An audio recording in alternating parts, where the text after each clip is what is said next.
people in Lagos who talk about data as if it's something mythical. So are you going to be among those people who are going to want to see this data updated on a monthly basis? Because, usually it's what is used to kind of determine how many jobs are created in a quarter, for instance, or even in half at the end of the first half of the year. Monthly would be fantastic. Monthly would be fantastic, but we do know that the NBS has its funding challenges because every one of those surveys, it does take a lot of funding for you to be able to send people to those places, transportation, logistics, gathering data. It's quite expensive. So it's something that we would like to happen month on month, but I think for now it's still quarterly. Okay, well, let's just hold on to that thought, sir. Okay. Let's see if we can talk to Dr. Yemi Kale again. He's the man of the moment. It is happening today, the launch of the revised methodology for computing unemployment data. Dr. Yemi Kale, thank you so much for sticking around. It seems we've sorted out the issues now. Let's quickly talk about the highlights of this report. I think the most important thing is to understand the distinctions here. There is unemployment, there is underemployment, there is structural employment, there is seasonal employment. Now we have to ensure we call each thing what it is. Grouping a man that is underemployed just because you feel what he's doing is not doesn't satisfy his qualifications as unemployed is wrong. He is employed, but he's just underemployed because he has greater skills that he can deploy. Unfortunately, he doesn't have to. But if you classify him as unemployed, you are basically suggesting that what he does is not a job. Now, what makes a taxi driver a job? It's not whether or not the person doing the taxi driving has educational qualifications or not. The art of taxi driving is a job. But if a graduate does taxi driving, he has a job, but he's doing something that is not commensurate with his skills. In that case, he's underemployed, not unemployed. And you have to ensure that you get the narrative right in terms of for policymakers, so that they know where the problems are, where to tackle these issues. And this is kind of what we are trying to do here. We've mentioned before that the ILO, the International Labour Organization, adopts a 1 hour per week benchmark, and virtually all the countries in the world adopt this benchmark. So Nigeria is probably the only country in the world that adopts the previous unemployment definition methodology of 40 hours a week. And to be honest, our unemployment data then was just lack of full employment is what we call unemployment. But in policy, you have to be very, very precise what the problem is, because the people have to ensure the policies have to be designed to match that problem. And this is why we set up this committee. The committee was not driven by MBS, it was driven by largely the private sector. There were some relevant government agencies there. There were even some media agents also in the committee, and their job was to review international methodology, review what we are doing, and recommend to MBS what they thought was a more appropriate definition methodology for unemployment. And that's basically what we are doing, what they have done. They finished their work last December, but it took us a couple of months to review what they had done before unveiling it, which is exactly what we have done. We are planning to do today. So that the measurement was for across Nigeria, that's looking at urban and rural areas, because a lot of people we have unemployed as well in the states and of course in the local governments. But how did the Bureau, the National Bureau of Statistics, compute the data for states and local areas? It's field work.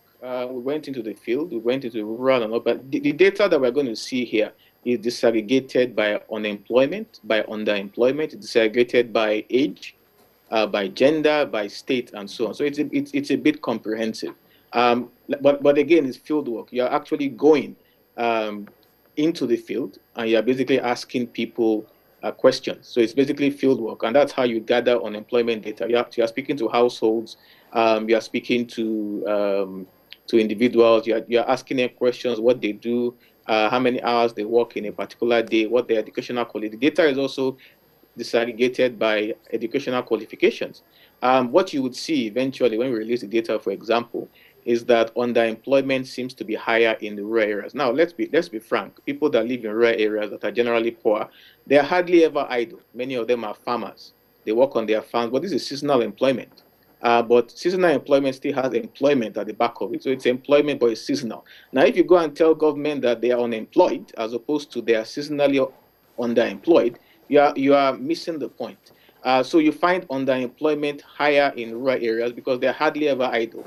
And then you find that the problem of unemployment is higher in urban areas where they don't have all these things to keep them idle. Now, again, the distinction has to be made between what is considered unemployment. And I've asked this, I always ask this question. I remember when Tunji called me, I asked him a question, and a few others of the independent people that came from the private sector to observe what we are doing. Ironically, the reasons why they asked to observe was because they did not believe we were collecting the data. So I'm particularly happy that Tunji got exhausted. I think that is a good enough indication that the staff are working very hard. I asked him on the field, I said, did you come across anybody in your interviews that you are monitoring that said they were not working? And surprisingly, all three of them said, come to think about it, they did not meet anybody that said he wasn't doing anything at all. I always ask people to think back, ask yourself, how many people do you know that are doing absolutely nothing? And I didn't say doing something that you feel is not decent enough. The definition of employment does not take whether or not it's decent or not into consideration. You can be working, but in poverty. So the narrative is you have a job, but what you're earning is not enough to keep body and soul together. It does not mean you're not working. And again, this is what we're trying to do. Let people understand the distinction. By saying people that are doing are nannies or taxi drivers are not working, you are basically creating a situation where you're completely neglecting the existence of those jobs. Now, regardless of whether a PhD holder is acting as a driver, there are also people in Nigeria whose skills actually fit in to a driver. So if you say a PhD holder doesn't have a job, as opposed to a PhD holder is underemployed working as a taxi driver, you're basically saying that that job does not exist. But it does. And the right policy prescription should be government should get a better job for the PhD holder because a driver is not commensurate with his skills. But the man that has no job at all, whose qualifications better fit with a taxi driver, should now be the one to take over that existing taxi driver job. But when you say the PhD holder does not have a job, you basically blinded policymakers to the existence of that job that there are people whose skills are able to accommodate. Well, Now, think about this. Sorry, Dr. Kale, sorry to cut you here. We really do not have so much time, and I'd really like to let you go to get back to the program for today. How do you think that this new data will affect international investors who are coming in, who are looking at the fact that this is a huge market, the potentials are very enormous, and they have people who are willing to work 40 hours and more? How do you think this will affect them? Well, I think international businesses are actually more sensitive to data. In Nigeria, we are actually more emotional about data, but data is something very technical, it's not emotional. I think what they want is that our data should be accurate and more in line with international best practice. I think the fact that we are moving our unemployment, our employment data more in line with international best practice, more in line with what obtains in their countries, I think that will make them very comfortable, make them more use the data more. I think the fact that they realize that Nigerians are entrepreneurial by nature, are eager to work. I think the fact that they see that most of the problem in Nigeria is actually more of underemployment, not unemployment, because most Nigerians have something they are doing and earning, would make them see Nigeria as a large market with a lot of enterprising individuals, and that would encourage them to come more into the country. But with this data be regularly updated, for instance, I asked Tunji here if he's hoping to have it on a month-on-month basis or every biannually or every year. How often is this data going to be updated? Any review we do, it's all part of the reform process. It's not meant to be done once and forgotten about. The whole idea is to build a statistical system. So the data is going to be updated every quarter. For now, over time, we'll see if we can do it on a monthly basis, but we are committing to jobs data as well as unemployment data on a quarterly basis. And just before I let you go, Dr. Kale, what is the tenor of the committee? This committee led by Professor Sarah Anyanwu. What's the terms of reference there? Have they finished their job, or how long do they have until they finish their job? Well, they were inaugurated last year. They completed their job in December last year, like I mentioned earlier. What they are doing now, and they've presented it to us at MBS.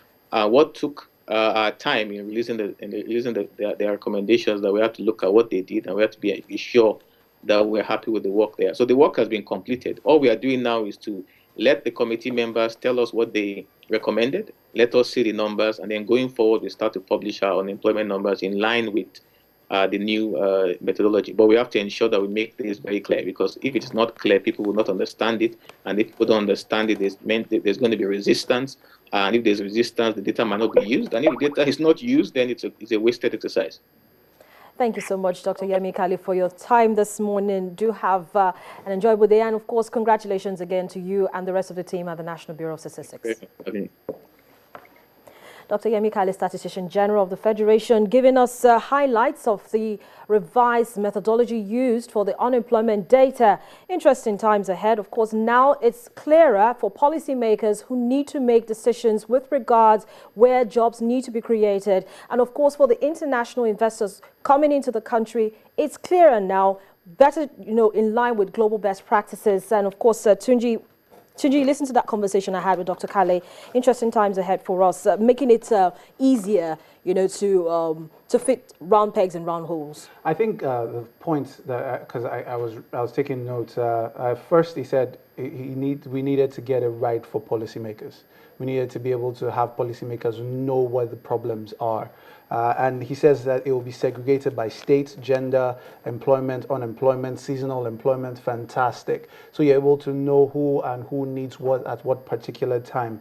And he says prior to now, what we regarded as unemployment was lack of full employment, which, I mean, is critical to everybody. And I mean, he said what I've been thinking in my mind, Nigerians are actually eager to work. They're entrepreneurial in nature. So, I mean, foreign investors would start to, we'll see that as an opportunity to make money. I mean, if people here are eager to work, I mean, you could set up factories, you could, start pushing entrepreneurial factors. I mean, it's a fantastic prospect for Nigeria going forward. Especially since we're having a new government coming in at the end of the week. So it just makes it easier. They are talking about agriculture, they're talking about a lot of reform with jobs. This is just going to tell them the people are ready, the people are eager, just create the jobs, will fit it. You have a template already, you know the amount of people, because according to what you actually pointed out, you have people who are ready to work in the raining season. Now you have people who are ready to work in the dry season. This so is you fantastic. just, do a table, you put the square pegs in the square holes and the round pegs in the round holes, and everybody is happy. I'm telling you, this is great. This is great.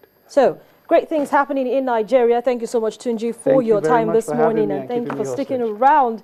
Yeah, so we'll take a quick break, and when we come back, we'll turn our attention to the commodities market. Kodili Nduka, analyst with FTC Economic Research Unit, will be joining me in a moment.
Welcome back. It's the last lap of the program Business Morning today. It's been an interesting time. Of course, the top story we're tracking is the official launch of the revised methodology used in the computation of unemployment data by the National Bureau of Statistics. We've been talking about it. Interesting times ahead with this new this new method that the NBS has used. It's clearer now for policymakers to make decisions with regards where jobs need to be created and how quickly they need to be created. Spoke to the Statistician General of the Federation, Dr. Yemi Kale, and he pointed out that this new data will highlight where jobs need to be created in terms of people who will work in terms of seasonal employment and, of course, those who are underemployed and those who are unemployed. It made a very clear distinction about it. Of course, the committee has ended its job with regards to this, but the National Bureau of Statistics will continue to work on this data as time comes and update it on a quarterly basis. That's what he says. That's Dr. Yemi Kale, and of course, CEO SBM Intel Tunji Andrews also gave us his perspective from an analyst's point. Well, let's turn our attention now to the commodities market. Kodili Unduka, analyst with FDC Economic Research Unit, joins me now on the program. She joins me via Skype. Good morning, Kodili. Thank you so much for joining me this morning. Now, looking at the prices from the data sent in by you folks at FDC, oil prices we've noticed in the last couple of days have witnessed increases. But let's give us an update on how the markets have been like. Okay, so this week a couple of reports were released in the U.S. The International Energy Agency released its May report showing that global oil supply increased by 3.2 million barrels per day compared to last year. OPEC also released its May report showing that OPEC members increased production above their quota of 13 billion per barrel, despite the fact that Angola had a huge reduction in production. So the market is a signal to the market that OPEC is going to continue to maintain its market share. So that's one of the reasons that drove prices up. In addition, the dollar also weakened due to disappointing news that U.S. retail sales remained unchanged in April compared to the 0.3% increase they were expecting. So anytime the dollar weakens, commodity prices goes up because of the inverse relationship. So that's what happened in the market. So, Kodili, we're expecting to see this market, continue to look good. The oil prices will continue to rise. Of course, we've also been hearing stories that U.S. shale output has dropped in the last couple of days. So, this price increase we've seen, $66.86 per barrel increase for Brent crude, continue in the next couple of days. It's likely it might continue, but it depends on other factors that happen in the market. I mean, if the dollar strengthens again, then it will reduce the gain in prices. Then also other geopolitical crisis or anything that comes up. The market reacts on speculations these days, so it depends on whatever news they hear. Okay, let's take a look at food commodity now, and we'll notice that agricultural prices have remained relatively unchanged. The price for corn per bushel, $3.61 a barrel. Could you just, flesh up these numbers a little bit for us? Okay, so nothing much happened in the agri commodities except for sugar. Sugar is kind of recovering from an abnormal demand last week by a company called Wilmar International, a Singapore-based company. It bought sugar valued at $547 million. So it drove prices up last week. So sugar is just kind of returning back to its normal levels this week. The only fear now we have is warnings from the Australia Bureau of Meteorology, which is telling us about some El Nino conditions. This is a condition that causes prolonged ocean warming and affects climate in regional and in the region and local climate. So there are some hotspots that we should take note of. For example, Indonesia and Malaysia, they are one of the largest producers of palm oil. And we hear that this El Nino condition might cause a dryness that will affect palm oil production. Then if this happens, then we expect to see a rally in palm oil production.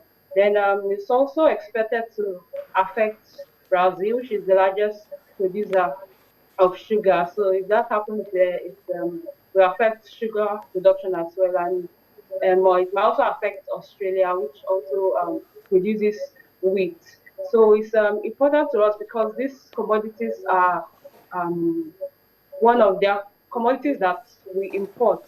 So if we see, so if there's a constraint in production, then we might see prices going up, push might push up our importation costs.